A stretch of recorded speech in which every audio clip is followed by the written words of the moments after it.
Hello friend, today we are say how to handle null values. So just see here we have a tables which is employee table.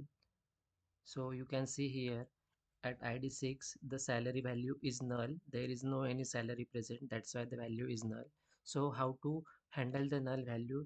We can use is null and is not null operation here. So for example, if you have to find the null value, so the query is select star from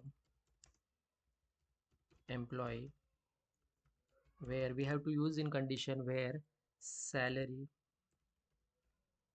is null. We have to use is null operator, so it will be given the value which is null. So like this way, if you select, you can see here we have given get the value where salary is null. So like this way we can use is null operator. Similarly, there is another operator which is not null. If we are using that operator, it will be giving the opposite of null, means the value where value is not null, that option we will give.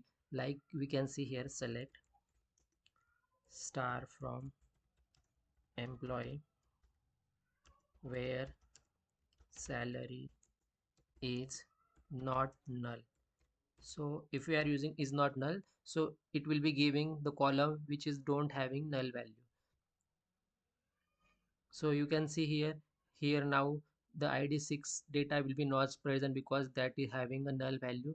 So if we are using is not null, it will be discard the null record, and if we are using is null, then it will be shows only the null record. So this way we can find any null data or not null data. Thank you.